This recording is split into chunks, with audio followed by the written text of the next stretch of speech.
So heart అటాక్లో ఏమవుతుంది, చాలామంది అడుగుతూ ఉంటారు. హార్ట్ అటాక్లో ఈ రెడ్ ఇది artery supplying the heart muscle, ఈ ఆర్టరీ బ్లాక్ అయిపోతుంది. సో బ్లాక్ అవ్వడం వల్ల ఏం జరుగుతుందంటే ఈ ఆర్టరీ సప్లై చేసే ఈ హార్ట్ మజిల్ అంతా చచ్చిపోతుంది, డెడ్ అయిపోతుంది. సో బేసికలీ ఈ ఆర్టరీ అనేది ఒక పైప్ లాంటిది. ఆ పైప్ బ్లాక్ అయితే there is no supply to that part of the heart. So the heart muscle dies. So in cardiology time is muscle, every minute matters. So మనం time waste అయిన కొద్దీ కూడా ఈ మజిల్ చనిపోతుంది. So అందుకనే what we say is quickly ఈ artery, ఈ block అయిన ఆర్టరీని ఓపెన్ చేయాలి. సో ఈ హార్ట్ అటాక్లో ఈ బ్లాక్ అయిన ఆర్టరీని ఎలా ఓపెన్ చేస్తాము? The best technique is ఏంజియోప్లాస్టీ. దాన్ని ప్రైమరీ ఏంజియోప్లాస్టీ అంటాము.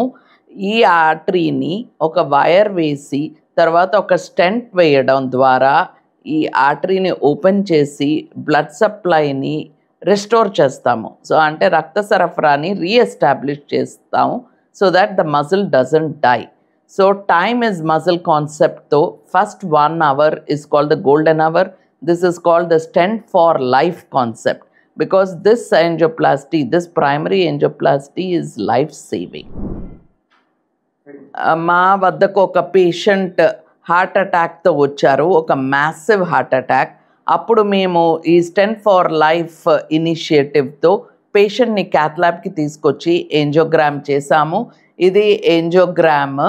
సో ఇది చేతికి ఉన్న నాళం ద్వారా హార్ట్కి వెళ్ళి ఆ హార్ట్ ఆర్టరీని ఈ బ్లాక్గా కనిపించే ట్యూబ్తో హుక్ చేస్తాము. ఇవి హార్ట్ ఆర్టరీస్. ఇది హార్ట్కి సరఫరా చేసే మెయిన్ వెజిల్. ఇది ఇలా పైప్లా కనిపించాలి. ఇది ప్రాక్సిమల్గా బ్లాక్ అవ్వడం వల్ల there is no supply to the heart. So ఈ సిచ్యువేషన్ 2-3 వ్యూస్లో తీసుకుంటాము. ఈ సిచ్యువేషన్లో మేము ఏం చేస్తామంటే as I said primary angioplasty చేస్తాము. ఒక వైర్ పాస్ చేసాము ఆర్టరీలోకి. వైర్ పాస్ చేసిన తర్వాత బెలూన్ చేసిన తర్వాత మీకు ఆర్టరీ కనిపిస్తుంది. ఇప్పుడు ఈ వైట్గా కనిపించేదంతా ఈ క్లాట్తో ఆర్టరీ బ్లాక్ అయిపోవడం వల్ల there is no supply to the heart and ఇక్కడ బ్లాక్ ఉంది. సో దాన్ని మేము ఏం చేసామంటే బెలూన్తో క్లియర్ చేసి ఆ తర్వాత స్టెంట్ వేయడం ద్వారా ఒక స్టెంట్ వేస్తాము. ఈ స్టెంట్ ఈ డాట్కి ఉన్నది మధ్యలో ఉన్నది స్టెంట్. ఈ స్టెంట్ని ఇన్ఫ్లేట్ చేసి ఈ క్లాట్ పార్ట్ ఆఫ్ ది ఆర్టరీని అన్బ్లాక్ చేసి రెస్టోర్ చేస్తాము. So you can see artery block అయిపోయిన ఆర్టరీ టోటలీ ఓపెన్ అవుతుంది. సో దానివల్ల హార్ట్కి మజిల్కి బ్లడ్ సప్లై రెస్టోర్ అయ్యి హార్ట్ మజిల్ పని చేయటం మొదలు పెడుతుంది. సో ఇది ఎంత ఎర్లీగా చేస్తే అంత మంచిది. అందుకనే ఫస్ట్ అవర్ని గోల్డెన్ అవర్ అంటాం. First 12 hours are crucial and if there is persistent pain up to 24 hours కూడా ఈ ప్రొసీజర్ని చేస్తూ ఉంటాం.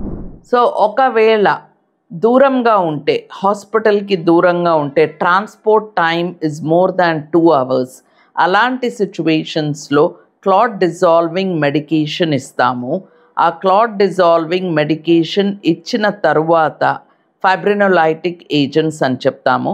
ఆ క్లాట్ డిజాల్వింగ్ మెడిసిన్ ఇచ్చిన తర్వాత వితిన్ 24 hours టెర్షరీ కేర్ హాస్పిటల్స్కి ట్రాన్స్పోర్ట్ చేసి అక్కడ ఏంజియోప్లాస్టీ చేస్తాము. అండ్ సమ్టైమ్స్ ఈ క్లాట్ డిజాల్వింగ్ మెడిసిన్ పని చేయకపోవచ్చు. అలాంటి సిచ్యువేషన్స్లో రెస్క్యూ ఏంజియోప్లాస్టీ వెంటనే టెర్షరీ కేర్ హాస్పిటల్స్కి షిఫ్ట్ చేస్తే రెస్క్యూ ఏంజియోప్లాస్టీ చేస్తాం. సో ఈదర్ ఫెసిలిటేటెడ్ ఏంజియోప్లాస్టీ అంటే క్లాట్ డిజాల్వింగ్ మెడిసిన్ ఇచ్చి ఏంజియోప్లాస్టీ చేయడం ఆర్ రెస్క్యూ ఏంజియోప్లాస్టీ చేయడానికి కూడా మా hospital is well equipped and ready to do it at any time. Primary angioplasty procedure చేయడానికి tertiary hospitals 24 hours 7 days a week 365 days a year ఈ ప్రొసీజర్ని available చేస్తాము. Especially we at Indus hospitals we're committed towards primary angioplasty and providing it at any time of the day and any time of the night. It's an emergency procedure, and we as a team try to deliver this highly complex procedure at all times of the day and night.